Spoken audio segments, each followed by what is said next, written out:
கடைசியா அவர் பார்த்த படம் ஹபிபி தான் பார்த்துருந்தாரு. அவரு ப்ரிவியூ நாங்க இங்க அவருக்கு தனியா போட்டிருந்தோம். அவர் பார்த்துட்டு நல்ல ஒரு எங்களுக்கு வீடியோவா ஒரு ரெஸ்பான்ஸும் போட்டு கொடுத்துருந்தார். நாங்க எங்க பேஜ்ல கூட போட்டிருக்கோம். அது ரொம்ப கஷ்டமா இருக்கு. என்னன்னா சொல்ல முடியாத அளவுக்கு ரொம்ப ரொம்ப கஷ்டமா இருக்கு. நாங்க எங்க டீமே வந்து அவருக்கு கண்டிப்பா அவருக்காக ப்ரே பண்றோம். கஸ்தூரிராஜா சார் சொல்லணும்னா வந்து அவரு பெரிய சீனியர், எல்லாருக்குமே சீனியர். அவரு நிறைய 28 படம் கிட்ட டைரக்ட் பண்ணியிருக்காங்க. அவர் ஆக்ட் பண்றாரு, அதுவும் ஃபர்ஸ்ட் டைம் ஹபிபில ஆக்ட் பண்றாருங்கிற போது எனக்கு வந்து கொஞ்சம் சீனியர், அவர் கரெக்ஷன்லாம் சொல்லுவாரோ இல்ல அவரு கொஞ்சம் ஆட்டிடியூடா இருப்பாருன்ற மாதிரி ஒரு ஃபீலிங் இருந்துச்சு. பட் அவரை பிராஸ்டிக்கா அவர் பாக்குறதுக்கும் அவர்கிட்ட பழகுறதுக்கும் வேற மாதிரி ஒரு ஆள். அவரு வாராஜா என்ன செய்யறான்ற மாதிரி ரொம்ப கேஷுவலா பேசுவாரு. நடுவில் ஜோக் போட்டுட்டே இருப்பாரு. பேசிட்டு இருக்கும்போது யாரையும் நக்கல் பண்ணிட்டே இருப்பாரு. ஒரு மாதிரி ஃபன் ஆயிடுச்சு. அவரு அந்த சீனியாரிட்டியே தெரியாது அவர்கிட்ட. ஊர்க்காரங்களே பாத்தீங்கன்னா அவ ஆக்டர் மாதிரியே இருக்குமா, அந்த ஊர்ல இருக்கிறவங்க மாதிரி இருப்பாங்க. ஸோ எல்லாமே ஒரு ஆட் ஆனா வந்து எங்களுக்கு சப்போர்ட்டிவா தான் இருந்துச்சு. ஸோ அதனாலதான் அந்த சீன் வந்து நல்ல ஒரு உயிர்ப்போட இருந்துச்சு. கொஞ்சம் அடியும் வாங்கினேன் நான். வசந்த் டிவி நேயர்கள் அனைவருக்கும் வணக்கம். நான் உங்க தீப்தி. நீங்க பாத்துட்டு இருக்கிறது எனக்குள் சினிமா. ஒவ்வொரு வாரமும் இந்த ஷோல நம்ம நிறைய செலிபிரிட்டிஸை வந்து மீட் பண்ணி நிறைய விஷயங்கள் வந்து கேட்டு தெரிஞ்சுப்போம். அந்த வகையில இந்த வாரம் இந்த ஷோல நம்ம பார்க்க போறது ஹபிபி படத்தோட டெபியூ ஆக்டர் ஈஷா அவர்களை தான். ஸோ அவர்கிட்ட நம்ம நிறைய விஷயங்களை வந்து கேட்டு தெரிஞ்சுக்கலாம். ஹாய் சார், எப்படி இருக்கீங்க? நல்லா இருக்கேன். Okay sir. So to start with, நீங்க வந்து உங்க நேட்டிவ் வந்து மதுரை அப்படின்னு வந்து நான் கேள்விப்பட்டேன். மதுரைனாலே வந்து நான் மதுரைக்காரன் தான் சொல்லிட்டு எல்லாரும் வந்து அந்த கோவமான ஒரு கேட்டகரியில தான் நான் பார்த்திருக்கேன். ஸோ நீங்க எப்படி ரக்கெட் பாயா இல்ல சாக்லேட் பாயா? அந்த மாதிரி சொல்ல முடியாது. ஓகே, கோவம் வர இடத்துல கோவப்படுவேன். பட் நார்மலா எல்லாரும் மாதிரியும் தானே, எல்லாருக்கும் எல்லா மிக்ஸ்டு எமோஷன்ஸ் இருக்கும்ல. மிக்ஸ்டு எமோஷன்ஸா? அந்த மாதிரி மதுரைனாலே மாஸ்டர் அந்த மாதிரி இறங்கி ஸ்டீரியோடிபிக்கலா ஒரு வியூ இல்ல. ஓகே தான், கேஷுவலான ஒரு பாய். ஓகே. ஸோ நீங்க வந்து அடுத்த உங்களோட மெயினான கொஸ்டின் என்னன்னு பார்த்தீங்கன்னா, ஒரு பெரிய அத்லெட் அப்படின்றது வந்து நான் வந்து கேள்விப்பட்டேன். ஸோ எதனால உங்களுக்கு வந்து ஸ்போர்ட்ஸ்ல வந்து போகணும் அப்படிங்கிற அந்த ஒரு தாட் வந்து வந்துச்சு? இல்ல, நான் இப்போ சினிமால வந்தது ஆக்சிடென்டல் தான். ஓகே. ஒரு ஒரு வழியா வந்துருச்சு. நான் அதை சொல்லியிருக்கேன் நிறைய இடத்துல. ஸ்போர்ட்ஸுமே வந்து ஸ்கூல்ல சின்ன சின்ன காம்படிஷன்ஸ் அதெல்லாம் இருக்கும்ல. ஸோ அங்க ஒரு சும்மா லைட்டா யாராவது இம்ப்ரெஸ் பண்ணணும்னா நம்ம அப்படியே ஸ்டார்ட் பண்ணுவோம்ல. அந்த மாதிரி ஒரு கட்டத்துல ஸ்டார்ட் பண்ணதுதான். ஸ்டார்ட் பண்ணிட்டு அது ஏதோ ஒரு நல்ல விஷயம் தான். பட் அந்த சைட்ல போனதுனால எனக்கு ஒரு ஸ்டேட் லெவல்ல நேஷனல் லெவல்ல ஒரு ரெகக்னிஷன் கிடைச்சது. ஸோ அப்படியே ஜேர்னி அங்க இருந்து வந்தது, ஸ்கூல்ல இருந்து வந்தது தான் எல்லாமே. ஸோ என்ன மாதிரியான சாக்ரிஃபைசஸ் அதுக்கு பண்ணீங்க? எந்த பாயிண்ட்ல நீங்க வந்து அதை ரியலைஸ் பண்ணீங்க? நான் ஆக்சுவலா ஒரு 7th படிக்கும் போது தான் நான் ஒரு புது ஸ்கூல்ல ஜாயின் பண்றேன் போய். ஸோ அங்கதான் ஸ்டார்ட் ஆனது. அது வரைக்கும் நல்லா தான் படிச்சுட்டு இருந்தேன். இப்பயும் நல்லா தான் படிப்பேன். பட் அந்த டைம்ல வந்து அந்த படிக்கிறது, அப்புறம் ஃப்ரெண்ட்ஸ் கூட வெளியில சுத்துறது, எனக்கு நிறைய ஃப்ரெண்ட்ஸ் இருந்தாங்க. ஸோ ஸ்போர்ட்ஸ்ல வரும்போது நாங்கள் ஏர்லி மார்னிங் கிரவுண்டுக்கு போக வேண்டியிருக்கும். ஈவினிங்கும் முடிச்சுட்டு வீட்டுக்கு போறதுக்கே ஒரு 7-8 ஆயிடும். ஸோ வெளியில சுத்துற அந்த சர்க்கிளே கொஞ்சம் குறைய ஆரம்பிச்சிருச்சு. ஒரு செலக்டிவான ஃப்ரெண்ட் சர்க்கிள் வந்துருச்சு. நிறைய பேசிட்டு இருக்கவே வந்து கொஞ்சம் கம்மியா பேச ஆரம்பிச்ச மாதிரி ஒரு எஃபெக்ட் இருந்தது. ஸோ சின்ன சின்ன விஷயங்கள் தான். பட் அதுதான் ஒரு ஒரு ஒரு ஒரு கொஞ்சம் ஒர்க் பண்ண வேண்டிய ஒரு கட்டமா இருந்துச்சு. அப்படி இருந்தாதான் ஒர்க் பண்ண முடியும், ஸோ டெவலப் பண்ண முடியும்ன்ற ஒரு மைண்ட் செட் வந்ததுல வந்து அது ஸ்டார்ட் பண்ணதுல இருந்தான். என்ன மாதிரியான சாக்ரிஃபைசஸ்லாம் நீங்க பண்ணீங்க அதுக்கப்புறம்? சாக்ரிஃபைஸ்ன்னு இல்லை, எனக்கு ரொம்ப பிடிக்கும். எனக்கு எப்பயுமே வந்து நம்ம ஒரு விஷயம் செஞ்சோன்னா அதுல வந்து கொஞ்சம் டாப்பா இருக்கணும், மேக்சிமம் நம்ம கொடுக்கணுன்ற ஒரு மைண்ட் செட் அதுல இருந்தா வந்தது. ஸோ அதுக்காக எதுனாலும் கொடுக்கலாம். இப்போ ஆக்டிங்கே பார்த்தோம்னா வந்து நான் ஒரு அந்த ஸ்போர்ட்ஸ் பண்ணிக்கிட்டு இருக்கும்போது ஒரு ஃபிட்டில் நம்ம மெயின்டைன் பண்ணுவோம்ல. படம் பண்றதுக்காக நம்ம அந்த வெயிட் ஏத்திட்டு நான் ஒரு 2-2.5 வருஷம் அதே மாதிரியே சுத்திட்டு இருந்தேன். நான் கொஞ்சம் ஒபீஸா ஒரு 20 கிலோ வரைக்கும் வெயிட் ஏத்திட்டு ஸோ அப்படியே சுத்திட்டு இருந்தேன். ஸோ நம்ம செய்யற விஷயத்துக்கு ஏதாவது ஒரு இன்புட் நம்ம வந்து நம்ம சைட்ல இருந்து 100% கொடுக்கணுங்கிற ஒரு மோட்டிவ் தான். ஸோ அதனால தான் ஸ்போர்ட்ஸ்ல பண்ணும்போது ஃபுல் அண்ட் ஃபுல் நம்ம அவுட் சைட் சர்க்கிள், நமக்கு அந்த அந்த சோசியல் அந்த இது இருக்குல்ல, சோசியல் லைஃபே அவாய்ட் பண்ண வேண்டி இருந்தது. அதுதான் மெயினான ஒரு விஷயம். பட் அது இருந்த நான் கொஞ்சம் அவாய்ட் பண்ணிட்டு ஒர்க் பண்ணதுனால தான் கொஞ்சம் முன்னாடி வர முடிஞ்சது. ஏன்னா எனக்கு ஸ்கூல் முடிச்சக்கப்புறம் எனக்கு இங்க சென்னை வர்றதுக்கு காரணமா இருந்தது வந்து எனக்கு சீட்டிங் ஆஃபர் பண்ணியிருந்தாங்க. Okay full and full education அவங்களே பண்ணிட்டு எல்லாமே ஸ்பான்சர் பண்ணியிருந்தாங்க. ஸோ அதனால தான் சென்னைக்கே வந்தேன்.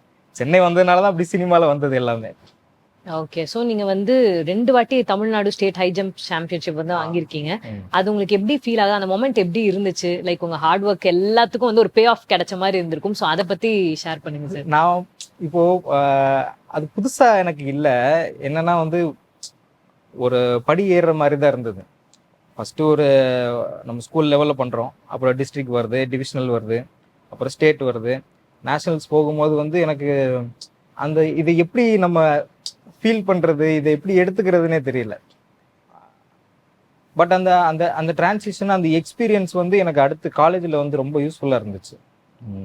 ஸோ இப்படி வந்து ஸ்போர்ட்ஸ்ன்னு சொல்லி சுத்திட்டு இருந்த ஈஷா வந்து பாத்தீங்கன்னா அப்படியே ஒரு கொஞ்ச நாள் கழிச்சு ஒரு ட்ராக்கை மாத்தி சினிமால நீங்க அசிஸ்டன்ட் டைரக்டரா வந்து ஒர்க் பண்ணிருக்கீங்க அப்படிங்கிற ஒரு விஷயமும் வந்து தெரிஞ்சுக்கிட்டேன். அது வந்து ஆக்சுவலி எனக்கு நான் பார்த்து அதை படிச்சு தெரிஞ்சுக்கிறத விட இங்க ஸ்பாட்ல வந்து இவங்க இந்த கேமராலாம் செட் பண்ணும் போதே நான் பாக்குறேன் உங்களை. இல்ல அங்க இருந்தா கூட ஓகே தான், இங்க இருந்தா கூட ஓகே தான், உங்க மைண்ட்ல வந்து போயிட்டு இருக்கு. நீங்க எல்லாமே அப்சர்வ் பண்ணி அதை நான் பார்த்தேன். ஸோ எதனால சினிமாக்குள்ள அந்த ஒரு அந்த டேர்ன்? ஸ்போர்ட்ஸ்ல என்னதான் இருந்தாலுமே வந்து எனக்கு மெயினா டைமை வந்து பாஸ் பண்றதுக்கு நான் நைட் ஒரு மூவி, ஏதாவது ஒரு மூவி பார்த்துருவேன். ஓகே. அதுதான் ஒரு நெருக்கமான விஷயமாவே இருந்துச்சு ஸ்போர்ட்ஸ்க்கு. அடுத்த விஷயமா எனக்கு ஒரு மைனர் இன்ஜுரி வந்துச்சு. கரெக்டா அந்த கொரோனா பீரியட் இருக்குல்ல, அதுக்கு முன்னாடி வந்து ஒரு மைனர் இன்ஜுரி வந்துச்சு. நான் ஆல் இந்தியா நேஷனல்ஸ் இங்க ஆந்திரால பண்ணிட்டு இருந்தோம். பண்ணிட்டு அந்த ஃபைனல்ஸ் முடிச்சுட்டு வந்த உடனே எனக்கு அந்த அந்த ஒரு சின்ன மைனர் இன்ஜுரி வந்துச்சு. ஸோ ரெஸ்ட் எடுக்க வேண்டிய டைம் ஆச்சு. அப்புறம் கொரோனா வந்துச்சா, எங்களுக்கு கிரவுண்ட் எதுவுமே ஆக்சஸ் கிடையாது. லாக்டவுனில் விழுந்துருச்சு. ஒரு ஒரு 9-10 மந்த்ஸ் கிட்ட வந்து ஃபுல் அண்ட் ஆஃப் ஆனவொடனே அந்த அந்த சைடே எனக்கு கொஞ்சம் ட்ராப் ஆயிடுச்சு. சைக்காலஜிக்கலாகவும் நிறையா, ஏன்னா ரெகுலராக ஒரு நாள் விடாமல் போயிட்டு சுற்றிட்டே இருந்தது. பாடியிலையும் நம்ம சேஞ்சஸ் வரும்போது நம்மளால் அதை கண்டினியூ பண்ண முடியலை. அப்புறம் என்னோட இங்கே ஆதம்பாவா சார், அவர் எங்கள் அங்கிள், இங்கே மூவி உயிர் தமிழுக்குன்ற படம் இங்கே ஒர்க் பண்ணிட்டு இருந்தாங்க. அவர் சொன்னார், வா இங்கே வா, அசிஸ்டண்டாக ஒர்க் பண்ணு, ஒரு நல்ல ஒரு எக்ஸ்போசர் கிடைக்கும், சென்னையில் தானே இருக்கேன், சென்னையிலே வந்து பண்ணு அப்படின்னாரு. ஸோ இங்கே ஒர்க் பண்ணிட்டு இருந்தேன். இன்னும் ஒரு 2 படம் அது இன்னும் ரிலீஸ் ஆகலை, அதுலேயும் ஒர்க் பண்ணிட்டு இருந்தேன். அதுலேயே ஒரு எக்ஸ்பீரியன்ஸ் கிடைச்சிருச்சு. அப்புறம் சைடில் ஆக்டிங் ட்ரை பண்ணிக்கிட்டு இருந்தேன், ஆடிஷன்ஸ் எல்லாமே போய்கிட்டு இருந்தேன். அதில் ஒரு ஆடிஷனில் ட்ரை பண்ணி தான் ஹபிபி கிடைச்சது அப்படியே. ஓகே. ஸோ உங்க லைஃப்ல இத்தனை எல்லாமே ஆக்சிடென்ட்ன்றீங்க, இந்த மாதிரி ஒரு ஆக்சிடென்ட் கூட ஏன் வாழ்க்கையில? இது எல்லாமே நல்லபடியான ஆக்சிடென்ட்டா இருக்கு, பாசிட்டிவா போயிடுச்சு. Okay sir. ஸோ இப்போ அந்த உயிர் தமிழுக்கு படத்துல நீங்க வந்து அசிஸ்டன்ட் டைரக்டரா ஒர்க் பண்ணீங்களா, அமீர் சார் கூட, அப்புறம் ஆதம்பாவா சார் கூட. ஸோ அந்த எக்ஸ்பீரியன்ஸை பத்தி ஷேர் பண்ணுங்க. எப்படி இருந்துச்சு ஒரு அசிஸ்டன்ட் டைரக்டரா செட்ல? புதுசா வரும்போது ஒன்றும் தெரியல எனக்கு. ஃபர்ஸ்ட் நம்ம படம் தானே பார்க்குறோம், பின்னாடி என்னென்ன ஒர்க் பண்றாங்க அப்படி இப்படிங்கிறது இல்லை. பட் கைட் பண்ணாங்க நிறைய. இங்கே இருக்க அண்ணா அசிஸ்டன்ட் டைரக்டர்ஸ் எல்லாருமே அவங்க கைட் பண்ணாங்க. டைரக்டர் அவரும் கைட் பண்ணாரு. அமீர் சார் எப்படின்னா, அவர் அவ்வளோவா பேச மாட்டாரு. பட் பாயிண்ட்னா இதுனா அது அப்படின்னு கரெக்டா அவர் இது பண்ணுவார். ஸோ அவரை ஒரு தூரத்துல இருந்தே நாங்கள் வந்து கரெக்டா இது பண்ணிக்கிட்டோம், பக்கத்துல போக முடியாது அவர்கிட்ட.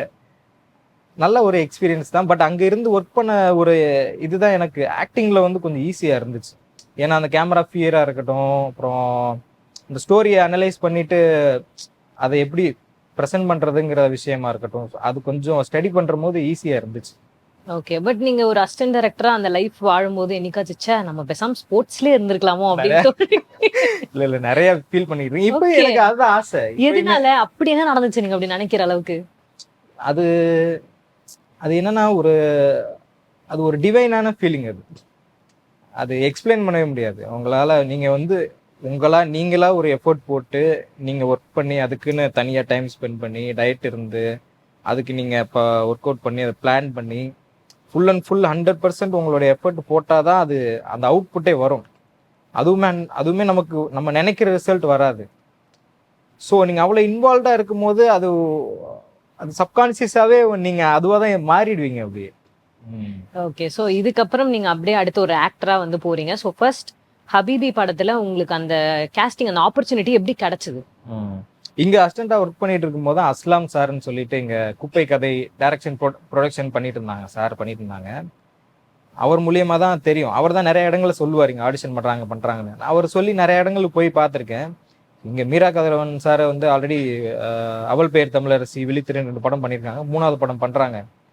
போய் ட்ரை பண்ணி பாருப்பா அப்படின்னு சொல்லி சொன்னாங்க. சரின்னு அப்படியே போனது தான். போய் ட்ரை பண்ணேன். 6 months ஆயிடுச்சு.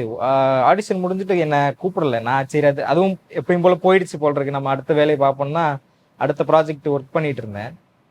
அப்போதான் திடீர்னு கூப்பிட்டாங்க. கூப்பிட்டுட்டு இந்த மாதிரி அடுத்த வாரம் ஷூட்டிங் போகிறோன்னாங்க. ஒரே பயங்கர ஷாக்கு. சரின்னு நானும் போயிட்டேன். அப்பயுமே எனக்கு ஒரு மைல்டாக எனக்கு டவுட்டாகவே இருந்துச்சு, நம்ம தானா அப்படின்னு. ஏன்னா எனக்கு பின்னாடி ஒரு 4 பேர் வந்து ஆல்ரெடி அவங்க லைன் பண்ணி வச்சுருந்தாங்க, ஆள் எடுத்து வச்சுருந்தாங்க. நல்லா பண்ணலைன்னா மாற்றிடுவாங்கன்னு நினச்சேன். பட் 1 2 3 நாள் வரைக்குமே எனக்கு ஷார்ட் எதுவுமே வைக்கல. காஸ்டியூம்ஸ் கொடுத்துட்டாங்க. அந்த ஊரில் அப்படியே அந்த ஷூட்டிங் வேடிக்கை பார்க்குற பையன் மாதிரி அப்படியே சுற்றிட்டு இருந்தேன். நான் சுற்றிட்டு இருந்தேன். ஒரு 4வது நாள் ஷார்ட் வச்சாங்க. ஷார்ட் வச்சுட்டு ஒரு வாரம் 2 வாரம் போனோன்னு தான் கன்ஃபார்மே பண்ணேன். சரி நம்ம தான் போல இருக்கு அப்படின்னு சொல்லிட்டு. பட் அது யூஸ்ஃபுல்லாக இருந்துச்சு. ஏன்னா இந்த பாடி டிரான்ஸ்மிஷன் பண்ணுறதுனால தான் மோஸ்ட்டாக வந்து அந்த ஸ்போர்ட்ஸ் ஃபீல்ட்லேருந்து வந்ததுனால என்னை வந்து செலக்ட் பண்ணி வச்சுருந்தாங்கன்னு நினைக்கிறேன். ஏன்னா அந்த பாடி கம்போசிஷன் நம்ம மாற்றி பண்ணணும்னா அது கொஞ்சம் ஆல்ரெடி எக்ஸ்பீரியன்ஸ் இருந்தால் தான் அது பண்ண முடியும். நம்மளா ஒன்று ஆரம்பிச்சு பண்ணிட்டோன்னா ரிவர்ஸ் பண்ண முடியாது. அதுதான் இஷ்யூ. ஓகே, ஸோ அந்த பாடி டிரான்ஸ்ஃபர்மேஷன் சொல்லியிருந்தீங்க, பயங்கரமான அந்த டிராஸ்டிக்கான வெயிட் சேஞ்சஸ் வந்து பண்ணியிருக்கீங்க. அந்த பீரியட்ல நீங்க என்ன பண்ணீங்க, எப்படி இருந்துச்சு அது, அந்த ஒரு டஃப்பான பீரியட்? அது சின்ன வயசு போர்ஷன் எடுக்கும்போது வந்து ஒரு 62 63 அந்த வெயிட் ரேஞ்சில் தான் இருந்தேன் நான். அவர் சொல்லிட்டாரு 3-4 மாதம் தான் டைம், ஒரு 20 கிலோ வரைக்கும் வெயிட் போடணுன்றாரு. வெயிட் கூட ஈஸியா போட்டுடலாம், ஆனா திருப்பி அதை குறைக்கணும்ல. இல்லை, எனக்கு என்னன்னா வந்து பாடி ஸ்ட்ரக்சரே இருக்கும்ல, ஒரு லீனான ஒரு பாடி ஸ்ட்ரக்சர் தான் மெயின்டைன் பண்ணியிருக்கேன் சின்ன வயசுலேருந்து இது வரைக்கும். ஸோ ஃபேட் அக்யூமுலேட் பண்ணுறது வந்து கொஞ்சம் கஷ்டமான விஷயம். எனக்கு வெயிட் ஏற்றுறது தான் கஷ்டமாக இருந்துச்சு. எவ்வளோ தான் சாப்பிட்றது, நாங்களும் கொஞ்சம் மேனேஜ் பண்ணி தான் சாப்பிடுவோம், மெஷர் பண்ணி தான் சாப்பிடணும். இப்போ ப்ரோட்டீன்னா இன்றைக்கி இவ்வளோ ப்ரோட்டீன் சாப்பிடாகணும், கார்பு இவ்வளோ சாப்பிடணும், ஃபைபர் இவ்வளோ சாப்பிடணும், மேக்ரோஸ் மைக்ரோஸ் சப்ளிமெண்ட்ஸ்லேருந்து எல்லாமே நம்ம மெஷர் பண்ணி கரெக்ட் பண்ணி தான் இன்றைக்கி இவ்வளோங்கிறத மேனேஜ் பண்ணி பண்ணணும். அது எனக்கு ஃபஸ்ட்டில் இருந்து கரெக்டாக இருந்துச்சு. பட் வெயிட்டை ஏற்றணுன்ற போது நான் எல்லாத்தையுமே அப்படியே ட்ராப் பண்ணிவிட்டு ஃபேட் அப்படி என்னன்னா வீட்டில் சமைச்சு சாப்பிட்றதுனால கொஞ்சம் க்ளீன் ஃபேட்டாக, கொஞ்சம் க்ளீன் பல்கிங்னு சொல்லுவாங்க. ஏன்னா வெளியில் போய் நீங்கள் சாப்பிட்டீங்க அப்படின்னா உங்களுக்கு அந்த அந்த ரிசல்ட் ஈஸியாக கிடைக்கும், பட் உங்களால் ரெக்கவர் ஆக முடியாது. அதுதான் விஷயம். ஸோ அதுக்காக கொஞ்சம் மெனக்கெட்டு வீட்டிலேயே சமைச்சு எல்லாரையும் குடும்பப்படுத்தி சமைக்க வச்சு எல்லாரும் சொல்லி கொஞ்சம் சாப்பிட்டுட்டு ஏற்றியாச்சு உடம்பு. சாப்பிட்டு ஏத்துட்டு திருப்பி அகைன் நீங்க வெயிட் லாஸ் பண்ணீங்களா? ஆமாம், சாப்பிட்டு ஏற்றுற ஒரு 6 monthsல ஏற்றியாச்சு. பட் ஆனால் அந்த ஏற்றின வெயிட்டை வச்சுட்டு எங்களுக்கு ஷெடியூல் கொஞ்சம் முன்ன பின்ன தான் இருந்துச்சு. ஒரு 2 years வரைக்கும் எக்ஸ்டெண்ட் ஆகி தான் பண்ணியிருந்தாங்க. ஸோ 2 வருஷத்துக்கு அதே கெட்டப்லேயே நல்லா இவ்வளோ வரைக்கும் தாடி எல்லாம் வச்சுட்டு அதே கெட்டப்லேயே சுற்றிட்டு இருந்தேன். என்ன சின்ன விஷயம் என்னன்னா வந்து ஃபிசிக்கலாக மாறும்போது வந்து சைக்கலாஜிக்கலாகவும் சில உங்களுக்கு ப்ராப்ளம்ஸ் வரும். உங்களுக்கு அந்த கான்ஃபிடென்ஸ் குறையும். நான் ஆக்சுவலாக நிறைய இடங்கள்ல வந்து ஃபங்க்ஷன்ஸ்க்கே போகிறதெல்லாம் அவாய்ட் பண்ணிட்டேன் நான். ஏன்னா முன்னாடி ஒரு மாதிரி இருந்தோமா, கொஞ்சம் ஃப்ரெஷ்ஷாக இருக்கும். இது வந்து ரொம்ப டல்லாக ஒரு ஸ்ட்ரெஸ்டான ஒரு டிப்ரெஸ்டான ஒரு ஃபீலிங்கில் வந்துருச்சு. நிறைய பேர் வந்து இவன் ஏதோ தப்பாக ஏதோ போகிறான் போல் இருக்குன்ற மாதிரி அவங்க அப்படி ஃபீல் பண்ண ஆரம்பிச்சிட்டாங்க. ஏன்னா சினிமாவில் வந்ததே ரிலேட்டிவ்ஸ்க்கு வீட்டில் நிறையா பேருக்கு பிடிக்காது. ஆக்டிங் நான் பண்ணுறேன்னு சொல்லவே இல்லை, விடமாட்டாங்கன்றதுனால அதை நான் சொல்லவே இல்லை. ஸோ அவங்க அந்த சேஞ்ச் பார்க்கும்போது வந்து நிறையா அவங்க ஃபீல் பண்ண ஆரம்பிச்சிட்டாங்க, ஏதோ இதுக்கு இருக்கான்னு போல அப்படின்னு சொல்லிட்டு. பட் அடுத்து அந்த சாங் ரூஹே ரூஹேன்னு ஒரு சாங் ஒன்று இருக்குது, அது ஷூட் பண்ணுறதுக்காக தான் சொன்னாங்க வெயிட்டு குறைச்சிருப்பா அப்படின்னு. ஒரு 4 மாதம் டைம் கொடுத்தாங்க. கடகடன்னு அப்படியே ஈஸியாக அதை குறைச்சிட்டேன். குறைக்கிறது எனக்கு ஈஸி, ஏற்றுறது தான் கஷ்டம். குறைச்சிட்டு அப்புறம் இப்போதைக்கு கொஞ்சம் நார்மல் ஆயிடுச்சு. படம் பார்த்துட்டு தான் சொல்கிறாங்க, நீ இதுக்கு தான் அப்படி இருந்தியா அப்படின்ற மாதிரி அவங்க சர்ப்ரைஸ் ஆயிட்டாங்க. நல்ல ஒரு ரெஸ்பான்ஸ் இருந்துச்சு. ஓகே, ஸோ படம் பார்த்ததுக்கு அப்புறம் ஃபேமிலி, நீங்க சொன்னீங்க ஃபேமிலி ரொம்ப ஸ்ட்ரிக்ட்னு நினைக்கிறேன். படம் பார்த்ததுக்கு அப்புறம் அவங்க ஃபீல் எப்படி இருந்துச்சு, என்ன சொன்னாங்க? எங்க அப்பா பார்த்தாரு. ஓகே, பார்த்துட்டு ஃபோன் அடிச்சாரு, என்னப்பா படம் பார்த்தீங்களான்னு கேட்டேன். அவர் ஃபர்ஸ்ட் டே கூட போய் பார்க்கல, ஒரு வாரம் கழிச்சு தான் பார்த்தேன். இல்ல நீங்க நடிச்சீங்கன்னாவது தெரியுமா? தெரியும் அது தெரியும். அது ட்ரெய்லர் போஸ்டர் ரிலீஸ் பண்ணும்போது எல்லாமே அனுப்பிச்சு விட்டுருவேன். அவர் அங்கே மதுரையில் இருக்காரு, நான் இங்கே சென்னையில் எங்கே தங்க. ஓகே, பார்த்துட்டு நல்லா இருக்குப்பா, அவ்வளோதான்.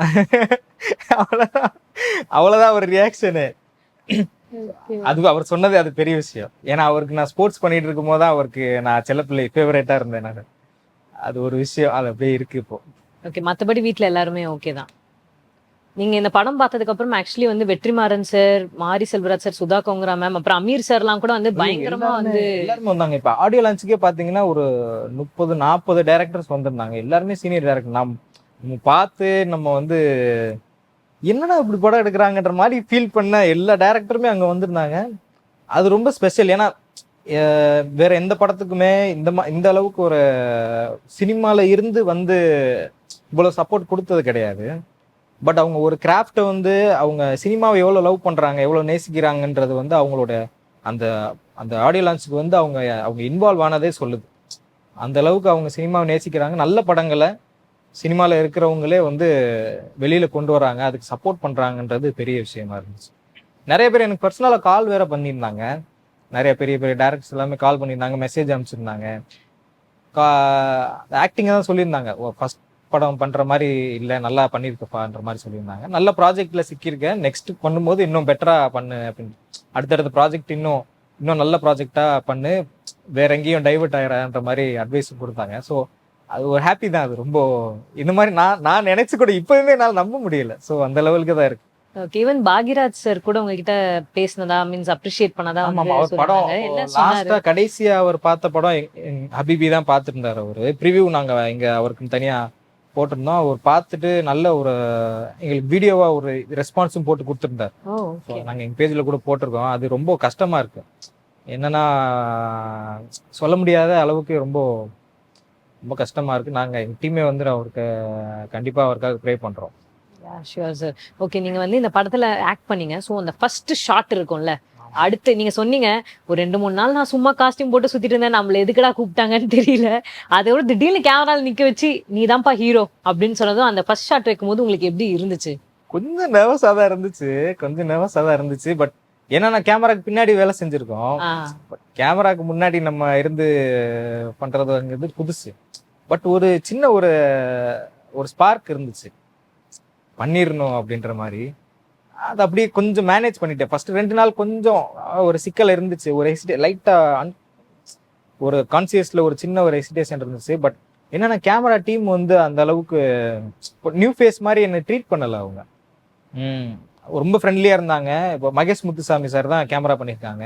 சீனியர், அவர் பெரிய சீனியர், அவர் நிறைய படம் பண்ணியிருக்காரு. பட் அந்த ப்ராஜெக்டுக்காக இறங்கி எல்லாருக்கும் ஒரு அங்க தங்குறதுக்கு இடம் இருக்காது. ஸோ கொஞ்சம் நம்ம உள்ள கொஞ்சம் ஊருக்குள்ளதான் எடுத்தோம். அங்க டிராவல் பண்ண வேண்டி இருக்கும், பெரிய வண்டி எல்லாம் போகாது. இருந்தாலுமே ப்ராஜெக்டுக்காக அவங்க இறங்கி எல்லார்கிட்டையும் அவர் ரொம்ப ஜென்யூனா ரொம்ப ஃப்ரெண்ட்லியான ஆள். அவர் காமா பேசுவார். அவர் 2 நிமிஷம் பேசி இருந்தா நம்ம ஃபுல் பாசிட்டிவ் எனர்ஜி ஏறிடும், பேட்டரி ஏறின மாதிரி ஏறிடும். ஸோ அவர் ரொம்ப சப்போர்ட் பண்ணாராங்க.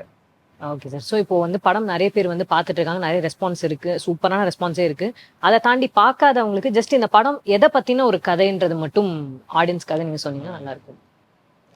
இது வந்து முழுக்க ஒரு ஃபேமிலி ட்ராமா என்டர்டெயின்மெண்ட் தான். இது ஃபுல்லா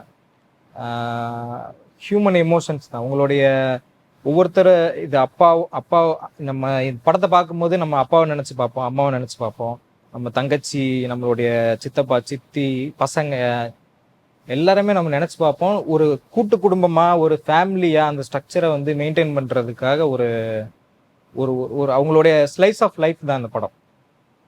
அதுதான் அந்த பேக்ரவுண்ட். வந்து நாங்க இப்போ கடையநல்லூர், தென்காசிக்கு முன்னாடி கடையநல்லூர்ன்ற ஊர்ல வந்து 90% மோஸ்டா முஸ்லிம்ஸ் தான் இருப்பாங்க. ஸோ அதை பேஸ் பண்ணிட்டு நம்ம ஒரு ஃபேமிலி ட்ராமாவா தமிழ் முஸ்லிம்ஸ்ன்ற ஒரு இதோட நம்ம வந்து புஷ் பண்ணி வந்திருக்கோம் ஹபிபி படத்தை. Okay sir. ஸோ நீங்க ஒரு அசிஸ்டன்ட் டைரக்டரா ஒர்க் பண்ணதுனால நான் கேட்கறேன், உங்களுக்கு டைரக்டரா ஆகணும், நம்மளும் ஒரு படம் வந்து டைரக்ட் பண்ணணும் அப்படி ஆசை இருக்கா? இருக்கு, நிறைய இருக்கு. ரெடியா இருக்கா? நான் ஐடியாஸ் இருக்கு, ஃபுல் அண்ட் ஃபுல் ஒர்க் பண்ணது இல்லை. பட் கண்டிப்பா இன்னும் நிறைய கத்துக்கிட்டு கொஞ்சம் டிராவல் பண்ணிட்டு இன்னும் அந்த மெச்சூரிட்டி, நான் நினைக்கிற அளவுக்கு அந்த மெச்சூரிட்டி இன்னும் வரல. அதை மெயின்டைன் பண்ணி கொஞ்சம் டெவலப் பண்ணதுக்கு அப்புறம் ப்ராஜெக்ட் பண்ணலான்ற ஒரு ஐடியால இருக்கு. அப்படி நீங்க டைரக்ட் பண்றதுக்கு அந்த ஃபர்ஸ்ட் படத்துக்கான வாய்ப்பு இப்போ உங்களுக்கு கிடைக்குதுன்னா யார் அந்த படத்தோட ஹீரோவா இருப்பாங்க? நீங்களே இருப்பீங்களா இல்ல வேற யாரையாவது கேஸ்ட் பண்ணுவீங்களா? அது நான் வந்து எப்பயுமே வந்து அந்த கதையோட போக்குல யார் வர்றாங்களோ, அந்த டைம்ல யார் வராங்களோ அவங்கள தான் ஃபிக்ஸ் பண்ணணும். சோ ஸ்டோரி இஸ் தி ஹீரோன்ற மாதிரி. ஆமா, அதுதான் மெயின். நானே இந்த ஹபிபி படத்துல வந்து ஹீரோவான்னு கேட்டீங்கன்னா நான் ஹீரோ கிடையாது. கதையில வர ஒரு மெயினான ஒரு கேரக்டர் தான்.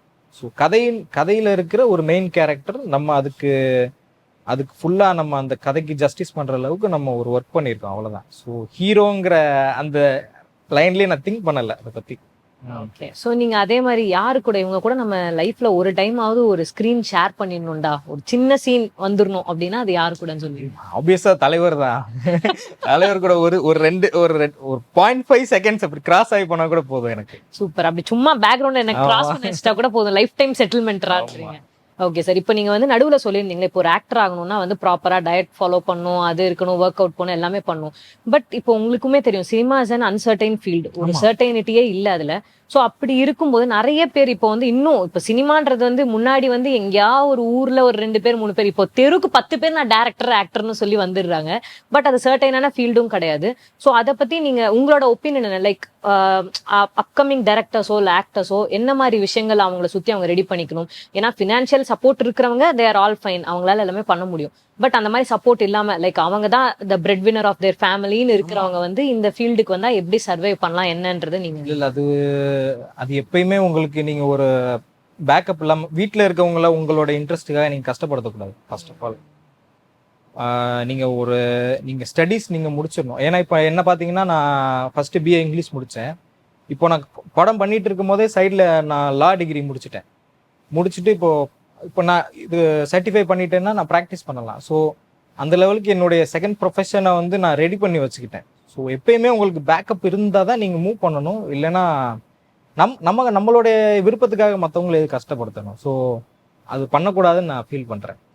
முடிஞ்ச அளவுக்கு நம்மளுடைய கமிட்மெண்ட்ஸை வந்து இல்லாமல் இருக்கணும்.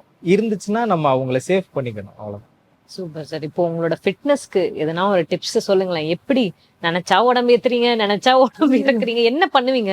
எதோ சொன்னீங்களே புரோட்டீன், வைட்டமின் எதோ சொன்னீங்களா, அதெல்லாம் சொல்லுங்க சார். நார்மலா வீட்டில் சாப்பிட்றதா மெயின்டைன் பண்ண போறோம். வீட்டில் தான் மார்னிங் என்ன இட்லி தோசை சாப்பிட்றோம், அது கூட 2 முட்டையோ அந்த மாதிரி ப்ரோட்டீன்ஸ் மார்னிங் எடுத்துக்க வேண்டியதான்.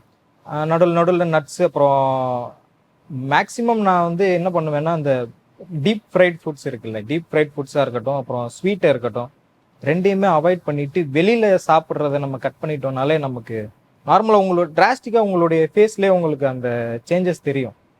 அதுதான் மெயினான விஷயம். சாப்பிடலாம், வெளியில போவே கூடாதுன்ற மாதிரி சொல்லலை.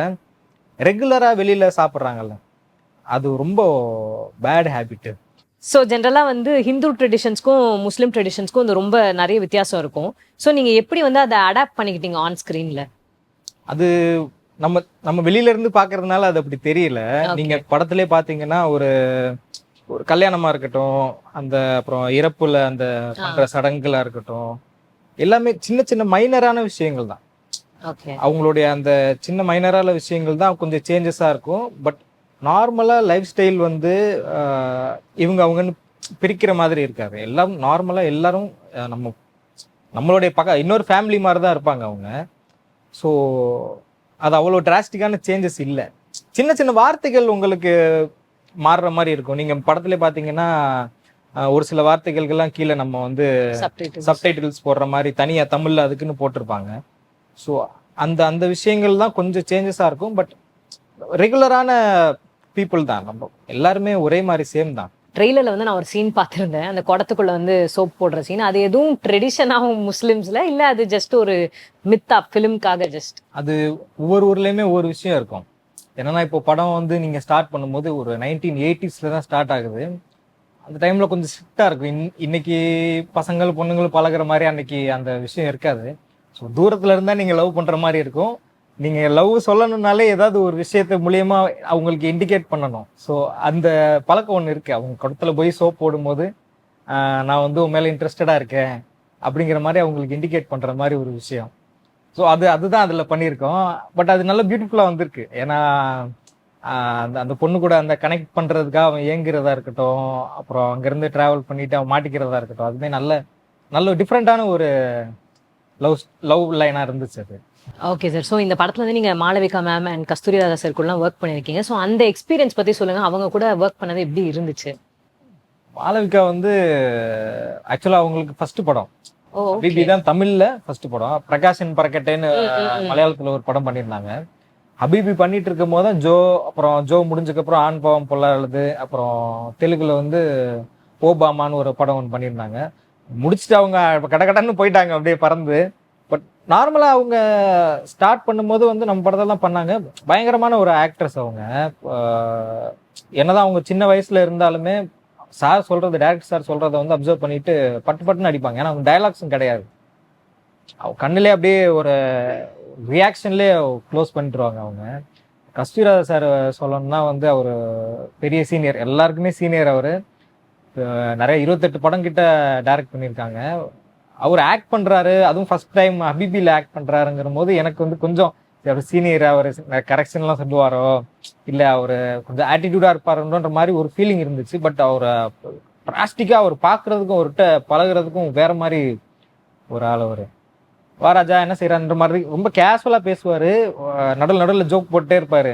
பேசிட்டு இருக்கும்போது யாரையும் நக்கல் பண்ணிட்டே இருப்பாரு. ஒரு மாதிரி ஃபன் ஆயிடுச்சு. அவரு அந்த சீனியாரிட்டியே தெரியாது அவர்கிட்ட. நிறைய இடங்கள்ல நிறைய சீன்ஸ்ல வந்து அவர் கூட காம்பினேஷன்ல இருக்க சீன்ஸ் எல்லாமே அவர் ஆக்ட் பண்ணும்போது நமக்கு இன்னும் கொஞ்சம் ஒரு சப்போர்ட்டா இருக்கும். நம்ம இன்னும் கொஞ்சம் பெட்டரா பண்ற மாதிரி ஒரு ஃபீலிங் இருக்கும். ஒரு நல்ல ஒரு அவருடைய எக்ஸ்பீரியன்ஸ் நமக்குளால அப்படியே பாஸ் பண்ணிடுவாரு.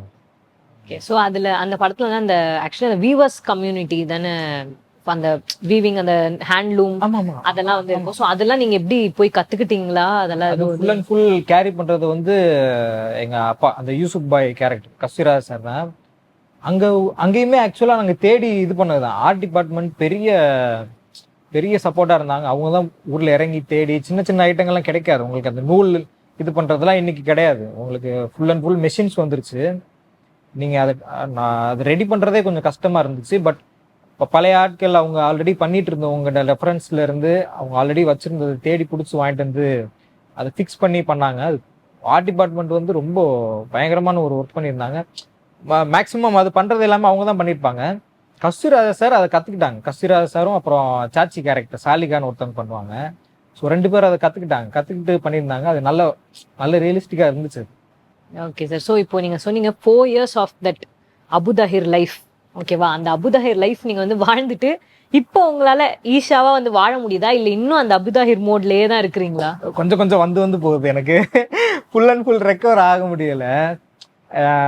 ஏன்னா அந்த கேரக்டரே பார்த்தீங்கன்னா ரொம்ப ஒரு டிப்ரெஸ்டான, ஒரு காமான. ஃபர்ஸ்ட் ஹாஃப்ல பார்த்தீங்கன்னா அவன் ஜாலியாக இருப்பான். அவனுக்கு லவ் இன்ட்ரெஸ்ட் இருக்கும், ஃபேமிலி கூட ஊரில் இருப்பான், ஃப்ரெண்ட்ஸ் இருப்பாங்க. செகண்ட் ஹாஃப்ல பார்த்தா ஒரு லோன்லியாகவே அவன் போகிற மாதிரியே ஒரு ஃபீலிங் இருக்கும். அது அப்படியே அந்த கெட்டப்பு கேரக்டர்லாம் பண்ணிட்டு இருந்தனால எனக்கு அப்படி கொஞ்சம் மெயின்டைன் ஆகிட்டு இருக்கு. ரெக்கவர் ஆகிட்டேன் மோஸ்டா. பட் இன்னும் அந்த லைட்டா இது இருக்கு, அந்த சென்ஸ் இருக்கு. வெளியில கூப்பிடுறதுமே அந்த பேர் சொல்லி தான் கூப்பிடுறாங்க. கமெண்ட் அடிக்கிறது கூட எல்லாம் அபுதாயிரு மாஸ்ல அப்படின்னு சொல்லிட்டு ஒரு போட்டோ போட்டிருந்தேன். அதுல கீழே போட்டிருக்காங்க அபுதாயிரு சூப்பரா பண்ணிருக்கல மாஸ். அந்த மாதிரி பேரே அவங்க கேரக்டரோட பேரே அவ்வளவு இன்வால்மெண்டோட எடுத்துக்கிட்டாங்க. ஸோ அந்த அளவு கேரக்டர் போய் ரீச் ஆயிருக்கு. ஓகே, ஸோ அதுதான் ஒரு கேரக்டரோட சக்சஸ் இல்ல. ஓகே சார், ஸோ உங்களுக்கு ஏதாவது அன்ஃபர்கெட்டபிள் எக்ஸ்பீரியன்ஸ் ஒரு மெமரி இருக்கா இந்த 4 வருஷம் செட் லைஃப்ல இருந்து, அந்த ஹபீபி படத்துல இருந்து ஏதாவது ஒரு இன்சிடென்ட்? இதுதான் அந்த கிளைமேக்ஸ்ல பாத்தீங்கன்னா அந்த ஒரு டிராவல் ஒன்று இருக்கும். அதை நாங்கள் 2 நாள் ஷூட் பண்ணோம். ஃபாரஸ்ட்ல போயிட்டு ஷூட் பண்ணோம். நீங்க பாத்தீங்கன்னா அந்த ஜீப் போயிட்டு இருக்கும், சைட்ல பாத்தீங்கன்னா ஃபுல் டீப், உங்களுக்கு பயங்கரமான டீப்பா இருக்கும். ஸோ அந்த இடங்கள்லாம் ஷூட் பண்ணி அது ஒரு பயங்கரமான ஒரு எக்ஸ்பீரியன்ஸ். அது படத்துல இது ரொம்ப அந்த ஷூட் பண்ண எக்ஸ்பீரியன்ஸ்லேயே பெஸ்டான எக்ஸ்பீரியன்ஸ் வந்து அந்த இதுதான். Super sir. இப்போ அதுக்கப்புறம் வந்து நிறைய ரிவ்யூஸ் வந்து பார்க்குறேன், விமர்சனங்கள்லாம். அதில் வந்து நிறைய இடத்துல வந்து பார்த்தீங்கன்னா இந்த மாதிரி அபுதாஹிர் கேரக்டர் வந்து எல்லா இடத்துலையும் வந்து ஏன் ஒரே மாதிரியான எக்ஸ்பிரஷன் வந்து கொடுத்துருக்கீங்க, ஃபேஷியல் எக்ஸ்பிரஷன்ஸ் வந்து அப்படி இருக்குன்ற மாதிரி சொல்கிறாங்க. அதுக்கான காரணம் என்ன? அது ஒரு சைலன்ஸ் தான். அது என்னன்னா, இப்போ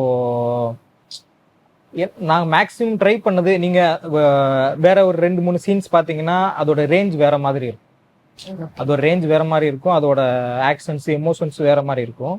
பட் நார்மலா ரியாலிட்டியில பார்க்கும்போது ஒரு அந்த மாதிரி ஒரு தனிமையில இருக்கிற பர்சன் வந்து அவ்வளோ எக்ஸ்பிரசிவா இருக்க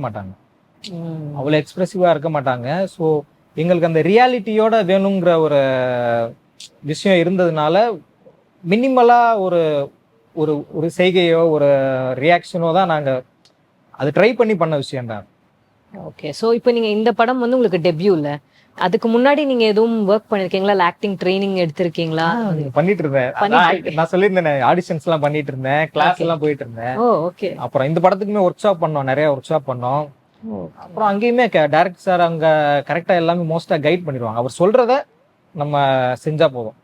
ஏன்னா அவர் 100% அவர் நினைக்கிறது வேணும்ன்ற மாதிரி கேட்டு வாங்குவாங்க. இப்போ ரெண்டாவது செகண்ட் ஹாஃப் எல்லாம் பாத்தீங்கன்னா அந்த அந்த அந்த அந்த சின்ன சின்ன எக்ஸ்பிரஷன்ஸுமே வந்து கொஞ்சம் ஜாஸ்தி பண்ணிட்டா கூட அவர் கரெக்ட் பண்ணுவார். இந்த லெவல்ல பண்ணுப்பா, இவ்வளவுலாம் பண்ணக்கூடாதுன்ற மாதிரி நிறைய இடங்கள் அவர் இது பண்ணி. ஸோ அதுதான் வந்து நேச்சுரலா வந்துருச்சு அந்த அந்த ஹோல் போர்ஷனுமே வந்து. Okay sir. அப்புறம் அதுல இன்னொரு சீன், அதாவது நீங்க அந்த புளியங்கொம்புல வந்து அடி வாங்குவீங்க. சோ அது எப்படி உண்மையாவே அடி வாங்குனீங்களா இல்ல உண்மையாவே அடி வாங்குனீங்களா? உண்மைதான். ஆக்சுவலா அந்த சீன் வந்து நாங்க நைட்டு ஃபுல்லா அந்த ஊர் கொஞ்சம் அடங்குனு கொஞ்சம் சைலண்ட் ஆனதுக்கு அப்புறம் வெளியில ஒரு 2 o'clock 3 o'clock தான் நாங்க மிட் நைட்ல ஸ்டார்ட் பண்றது. ஸ்டார்ட் பண்ணி மார்னிங் வரை 5 மணி 6 மணி வரைக்கும் போவோம். நைட் ஷூட் தான். 3 நாளா சட்டை இல்லாம என்ன போட்டு 3 நாளா அடி அடின்னு அடிச்சு. பட் அந்த ரியலிஸ்டிக்கா அந்த எக்ஸ்பிரஷன்ஸ் வந்ததுல, அந்த நிஜமாவே அந்த ஊர் கூட்டத்துல அடி வாங்குற மாதிரியான ஒரு அந்த அந்த அந்த அந்த அந்த சீன் கன்வே ஆனதுக்கே வந்து அந்த கொஞ்சம் ரியலிஸ்டிக்கா இருந்ததுனால தான் அப்படி கன்வே ஆயிடுச்சு.